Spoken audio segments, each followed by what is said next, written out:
In a previous video, we saw that a straight wire carrying an electric current produces magnetic fields which are in concentric circles. In this video, we will explore what do the magnetic field lines look like for a circular loop of wire carrying an electric current. And a small spoiler alert, you may be familiar with these field patterns. So to figure out the field pattern experimentally, all we need to do is sprinkle some iron filings on top of it. And that's what we'll do first. In this clip, we have copper wires which are in a circle. And notice these are made to pass through a glass slab. Inside this glass slab, we have iron filings. And so when we pass electric current through this, it goes through the loop, generates a magnetic field, and then the iron filings will arrange themselves and they will reveal the pattern to us. So here it is, we have done the connection. And now once we close the circuit, electric current will run through and we will see a pattern forming. And there it is. You can already see a pretty good pattern formed over there. Wow, that's beautiful, isn't it? Look at that. All right, so we can see that close to the wire, the field is in circles. But as we go farther away from the wire, as we move towards the center, notice that circle tends to become larger. You tend to get a bigger curve. Look at the curve, it tends to get bigger. It tends to get flatter. And then as we move towards the center of the loop, notice it's pretty straight over here. Pretty straight. So now let's try and figure out why the field looks like this. And we'll see that this is actually a familiar field line. We have seen this before. So here's our copper ring.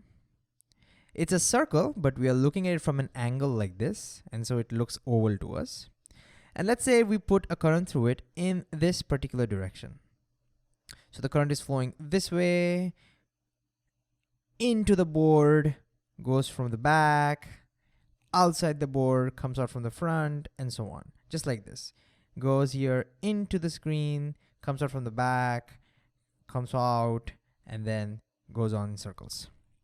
How do we now figure out the direction of the magnetic field everywhere is the question. Well, in a previous video, we've seen that if you have straight wires, then we can use the right-hand thumb rule. Basically, take your right hand, clasp that conductor such that the thumb points in the direction of the current. Then the 4 encircling fingers will give us the direction of the magnetic field encircling that straight wire. And if you need more clarity on this, we've discussed this in great detail in previous videos, so feel free to go back and watch that video. But here we don't have a straight wire. We have a circle. What do we do then? How do we use our right-hand thumb rule over here? Well, all we have to do is clasp each section of this wire separately and figure out what the magnetic field looks like around that section. So let's take an example. Imagine I want to know what the magnetic field looks like somewhere over here. And I'm choosing this section of the wire because it's easier to draw the magnetic field on the screen, as you will see. So let's say at this section, I want to know what the magnetic field looks like around that section. Then how do I do this? Well, I have to clasp my right hand to this section such that the thumb points in the direction of the current. But what direction is the current over here? Well, since the current is moving to the right here, it enters into the screen over here. And so my thumb should point into the screen. So let's see what it looks like. If I were to clasp over there, that's what it would look like. You can't see my thumb because my thumb is pointing into the screen. And now the 4 encircling fingers give me the direction of the magnetic field around that section. And notice the encircling fingers are running clockwise.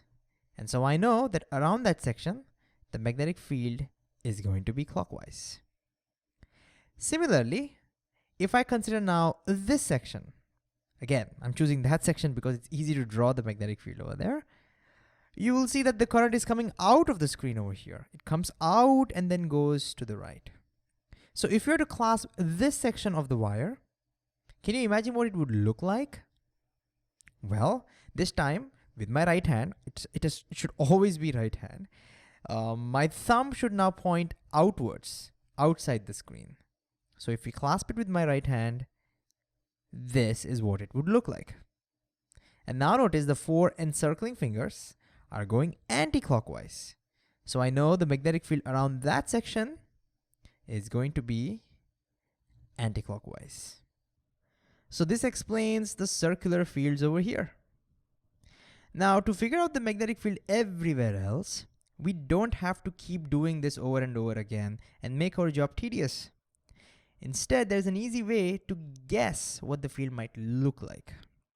Here's how I like to do it. If you look over here, it's telling us that the field inside the loop is pointing upwards. Outside, downwards. Same thing over here. Even the field due to this section is telling us inside the loop is upwards, outside the loop is downwards. In fact, regardless of which section you clasp, you will find the field inside will be up and outside will be down. So to convince you, let me show you 2 more sections that we have clasped. Here they are. We use the same right hand thumb rule. Thumb points in the direction of the current. And you can clearly see the 4 fingers are telling us inside the field is upwards, outside downwards, inside upwards, outside downwards.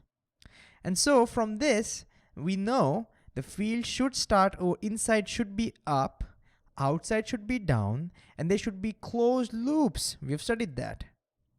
Therefore, all the field lines should go like this. Can you guess that? Can you see it now? Can you imagine it? And so, if we were to draw the complete picture, let me get rid of these additional hands so that we can look at these field lines properly now. If you look at all these field lines, this is what it would look like. So notice all of them, the field is inside is up, and they would tend to go down outside. And this is exactly what we got in our experiment. Now the last thing I want to discuss is, does this field look familiar to you? And for that, let me zoom out a little bit. All right, here it is. Look at this beautiful field pattern. What does this resemble? Well, this field looks very similar to that created by a tiny bar magnet. We've seen what the field created by a bar magnet looks like. It looks somewhat like this. Now look at these 2 field patterns. Don't they look very similar to each other?